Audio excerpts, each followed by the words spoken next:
সবাই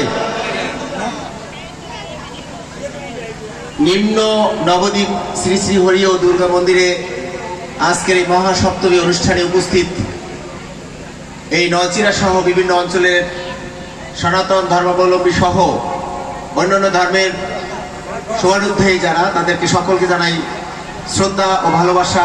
সকলের উপস্থিতির জন্য জানাই শুভেচ্ছা অভিনন্দন।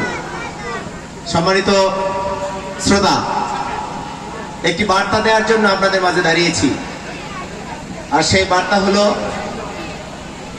এই বাংলাদেশ আপনার আমার হিন্দু মুসলমান সনাতন ইসলাম সকলের বাংলাদেশ।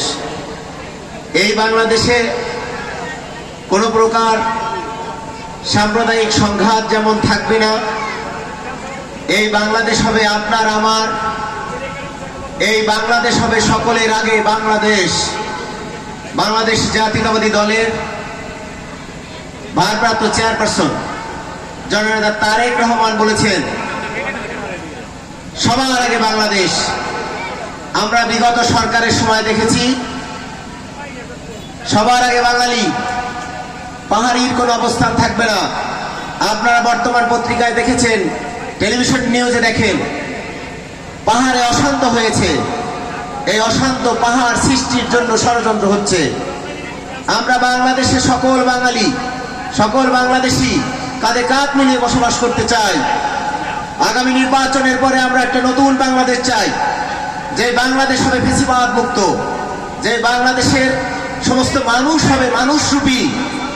কোন মানুষরূপী জন্তু জানোয়ার আমরা বিগত সরকারের সময় যা দেখেছিলাম, আগামীর বাংলাদেশে কোনো মানুষরূপী জীবন্ত জন্তু জানোয়ার আমরা দেখতে চাই না। আমরা চাই মানুষ হিসেবে সকল মানুষরূপী মানুষকে দেখতে চাই। সেই মানুষের পরিচয় হবে সকল ধর্মের ঊর্ধ্বে। কোনো মানুষ ধর্মভেদে আলাদা করা যায় না। আপনি মানুষ হিসেবে জন্ম নিয়েছেন, আমিও মানুষ হিসেবে জন্ম নিয়েছি। সেখানে ধর্মীয় চেতনা দিয়ে হয়তো একটি বিশ্বাসকে প্রলম্বিত করা যায়, বিশ্বাসকে স্থাপন করা যায়, কিন্তু একটি ধর্ম নিয়ে মানুষকে আলাদা করা যায় না। একটি ধর্ম নিয়ে রাজনীতি করা যায় না। ইসলামী চেতনা নিয়ে রাজনীতি করা যায় না, হিন্দু চেতনা নিয়েও রাজনীতি করা যায় না। এই বাংলাদেশ হবে সকল ধর্মের ঊর্ধ্বের বাংলাদেশ।